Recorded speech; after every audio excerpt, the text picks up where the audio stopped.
Hello, and thank you for tuning in to the Premier Fantasy Podcast, part of the Press Play Podcast Network, hosted by me, Jeff Tito Thidoff. Please subscribe to the podcast wherever you get your podcast fix. Apple Podcasts, Spotify, iTunes. Make sure you subscribe to it there. You can also follow me on Twitter at ThitHappens. That's at Thit, T-H-I-T, Happens. Give me a follow if you have any specific questions. That's the best way to reach me. I will get back to you and answer those as they come in. Well, the free agency frenzy has started the NFL. There's lots to talk about. Some moves will provide pretty big returns in fantasy football. A few of them are head scratchers. Let's dive in right now with that. We'll start with the latest news that I've gotten about Kenny Golladay, the top receiver on the market. Fantastic wide receiver for the Detroit Lions. And he's reportedly gotten interest from Cincinnati and the Giants, among other teams. Now, he'd be a huge asset for either team. And I would love to see him in Cincinnati with Joe Burrow. Could you imagine if he had add that weapon to Joe Burrow, and then they can spend their top draft pick on Penei Sewell from Oregon, the big offensive tackle who projected to maybe could go a little before 5, but if the Bengals are there at 5 still, it might end up falling there to them. So Sewell would be a great add. You throw Golladay in there, get a healthy Joe Burrow back. I still like Joe Mixon. They've got other weapons on that team, and I think that would be a great match. And he would actually have to fill in now because A.J. Green, the former Bengal, is signed with Arizona. The Cardinals, they still have DeAndre Hopkins there, who is clearly going to be the number one receiver again for that team. Larry Fitzgerald seems like this upcoming season could be his last. So A.J. Green will get some opportunities there. He didn't show me enough last year. I didn't see the old A.J. Green at all. Maybe we'll get to see it in Arizona. I'm not sold on that yet. It's somebody I got to wait and see what he does in training camp, whatever training camp looks like this year. But A.J. Green could very well benefit from being the number 2 receiver in that offense, with Hopkins always drawing double coverage, it seems like. I think A.J. Green's got some serious value there as a sleeper if you can get him at the right price. Aaron Jones, the running back, re-signed with Green Bay. And it was a 4-year deal, $48 million. And this will be one of those contracts that the Packers had to do it. They had to give him the money because Aaron Rodgers, who was already unhappy for a variety of reasons, he wanted him back. So the Packers, they gave in on that one and re-signed Aaron Jones for the big money. I think the Packers will be happy with it in 2021. But as the years go by, they'll be less happy with the deal. And I think the contract will outperform the player over the course of 4 years. Again, 2021, I think Aaron Jones will have a great year again. But after that, you can start seeing when you get these running backs, when they get certain ages and get a certain amount of tread on the tires there, that he'll drop off. Now, one that surprised me, Rashard Higgins, the wide receiver, re-signed with the Browns. It's only a 1-year deal. And the reason it surprised me is because I thought that Higgins came on strong last year and showed a lot of potential. And he's sharing so many targets there in Cleveland when you've got Jarvis Landry, OBJ, Odell Beckham Jr. supposedly looks good in his rehab as he's trying to come back from injury. You've also got Austin Hooper there and a strong running game. So I don't know how many targets Higgins could possibly get in that offense, which is why I'm surprised he went back to the Browns, because I don't see him having a great year. I think he could be an okay receiver, but to take a deal like that, I would expect you to go to a team where there's going to be a high volume, where you're going to bet on yourself to put up big numbers and then strike it big the following year. I can't see Higgins putting up big numbers if all those guys are healthy, and he's going to be the number 4 option probably, I got to believe, among those receivers in the tight end Hooper there. So that was a bit of a head-scratcher for me. Washington football team made a couple of big signings. They signed Curtis Samuel, the wide receiver from Ohio State, also Carolina most recently, I guess I should say, and Ryan Fitzpatrick, the quarterback. Now, Samuel last year finally had the year that the Panthers were expecting him to have. He had 77 catches for 851 yards, increased his receptions and yards every single year. He also had 200 yards rushing last year and scored a couple of touchdowns that way. So that's a great sign, Samuel going there, and you still have, obviously, Terry McLaurin there. Fitzpatrick, I'm trying not to get too excited about Ryan Fitzpatrick because he's a 38-year-old guy who's going there to Washington. But, to be fair, he's probably the best quarterback option they've had since Kirk Cousins was there. And the last 3 years, Washington quarterbacks have combined to throw for 50 touchdowns in 3 years. All their quarterbacks that have played for them in the 48 regular season games they've had combined for a total of 50 touchdowns.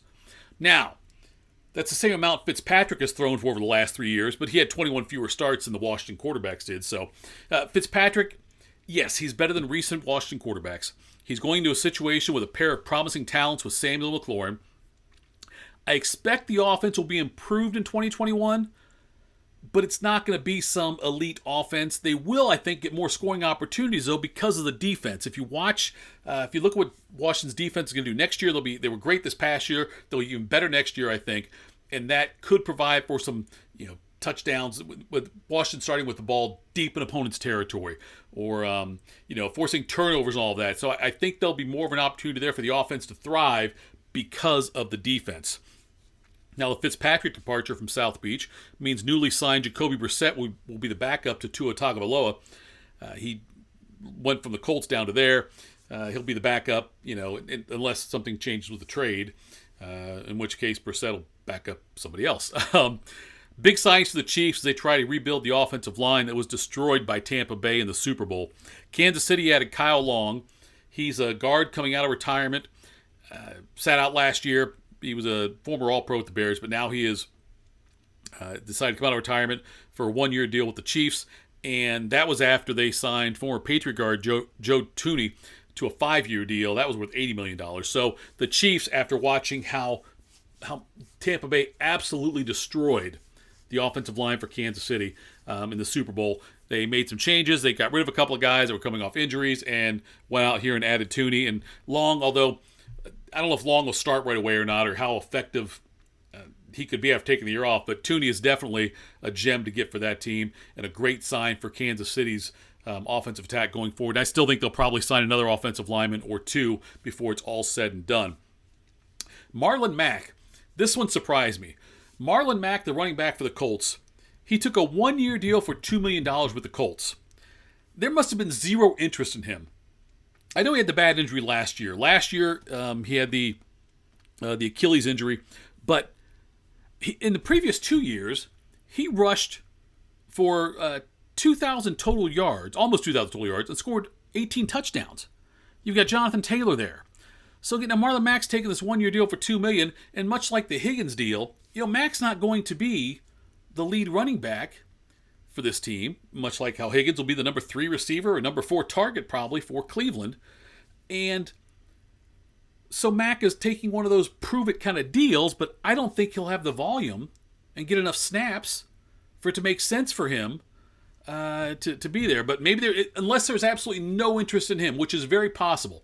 It is quite possible there was no interest in Marlon Mack, and that's why he took this deal. But I expected Mack to go somewhere else and maybe get a similar contract, 1 year, $2 million, but an opportunity where he has the chance to get a lot more carries and a lot more touches near the goal line and really improve his stock, and then maybe hit it big in the next one. Because Mack right now, I know he's a great size, 6 feet tall, 210 pounds, but he's also now starting to get older and to the point now where I think this will be his 5th year in the league.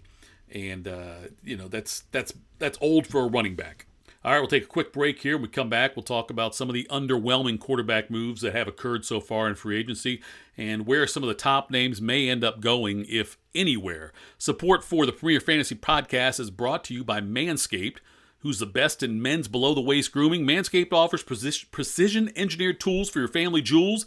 They obsess over their technology developments to provide you the best tools for your grooming experience. Manscaped is trusted by over 2 million men worldwide, including me. Join the movement for all your below-the-waist grooming needs. It's waterproof, which is wonderful, and as a lot of their stuff says, your balls will thank you. So Manscaped, make sure you check them out.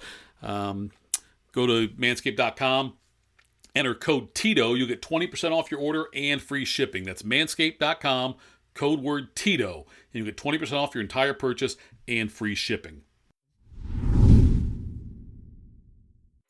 Hello, Brooks here with the Books with Brooks monthly book club podcast. We read one book a month and then we talk about it. Books like Stephen King's The Shining or Where the Crawdads Sing by Delia Owens. If you're on the hunt for book recommendations and enjoy sparkling conversation, come read along with us and then listen in.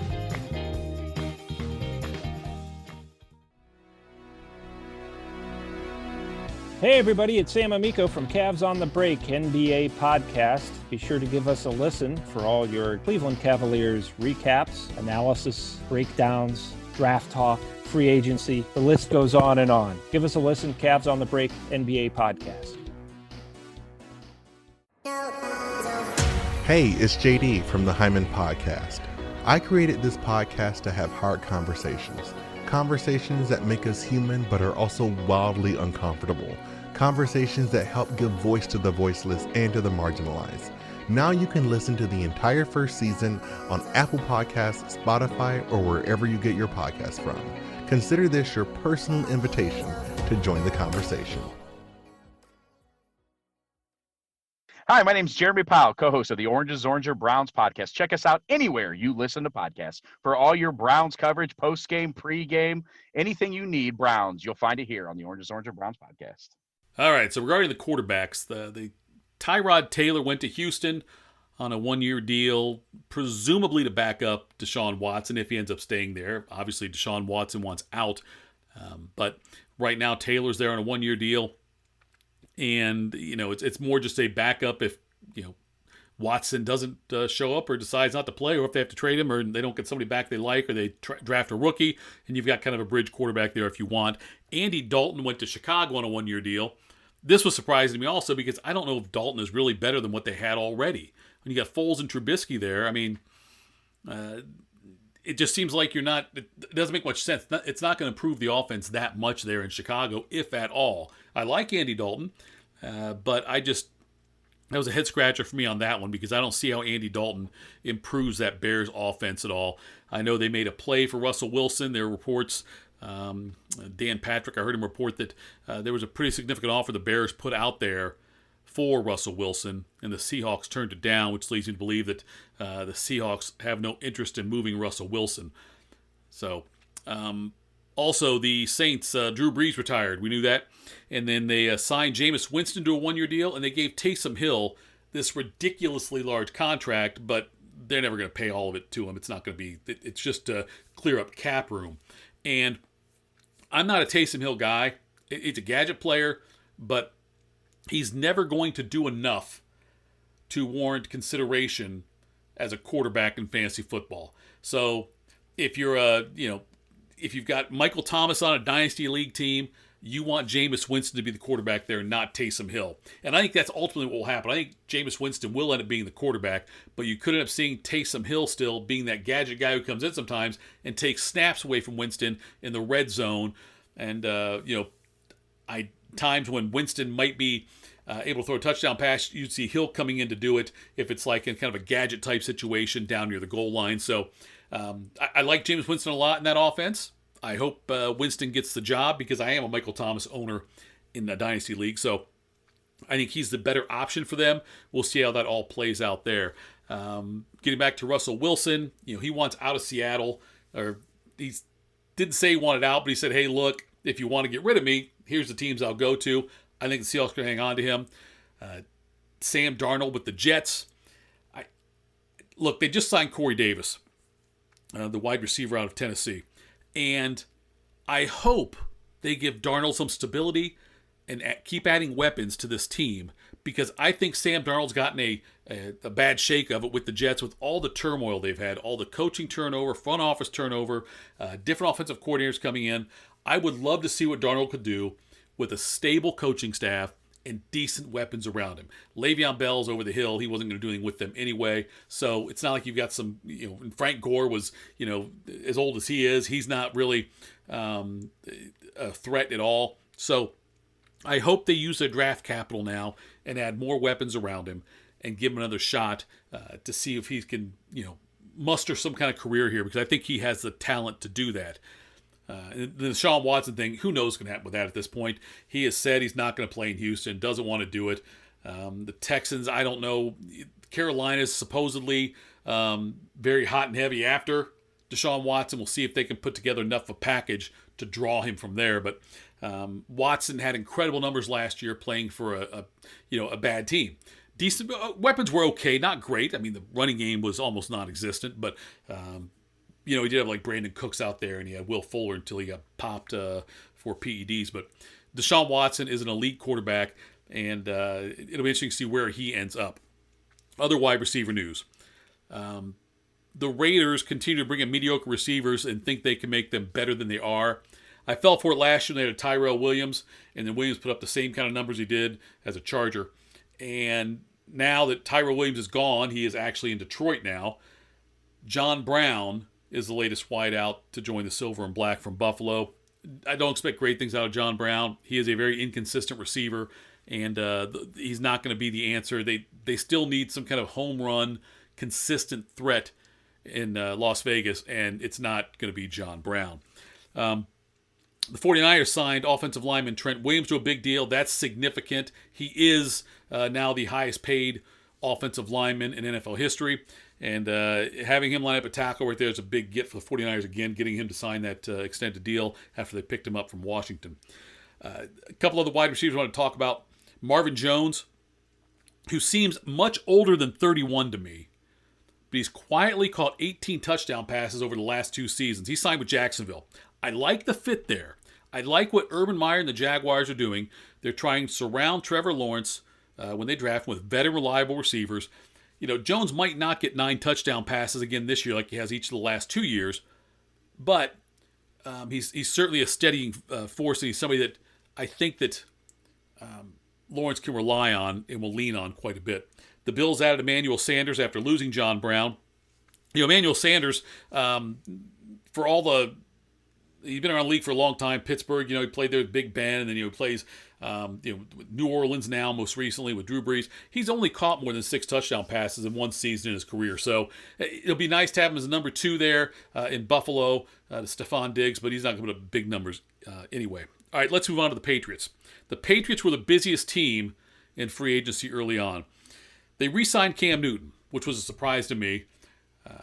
Another 1-year deal. Apparently, Belichick must really like him. And although Newton had an awful passing year last year, he did rush for 12 touchdowns to lead all quarterbacks. They added 2 tight ends in Hunter Henry and Jonnu Smith. Those are the top 2 tight ends on the market, and now they're 2 of the highest paid tight ends in the NFL. 2 of the top 4 highest paid tight ends in the NFL. I get what Belichick is trying to do. He's trying to replicate what he had when he had Aaron Hernandez and Gronk. And it worked great.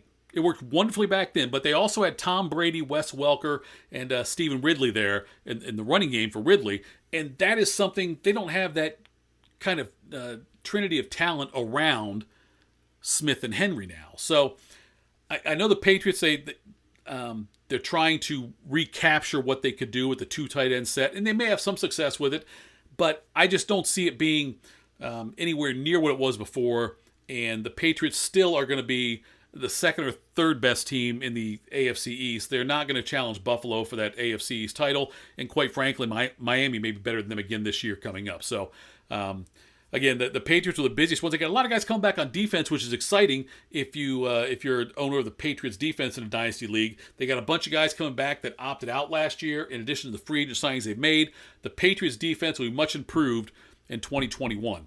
I'd be remiss if I didn't at least mention the NCAA tournament getting ready to get underway for both men's and women's basketball. I don't see anybody being Gonzaga. That's for entertainment purposes, only me giving you that tip. I don't see anybody being the Zags this year. They are so solid top to bottom. I think they'll end up being the first undefeated national champion since Indiana Hoosiers back in 1976. All right, that's a wrap on this podcast episode. Thank you again to Manscaped for supporting the Premier Fantasy Podcast, part of the Press Play Podcast Network. Find me on Twitter @ThatHappens. Please follow the show. Subscribe on Apple, iTunes, Spotify, wherever you get your podcast. Please subscribe. Baseball season's right around the corner.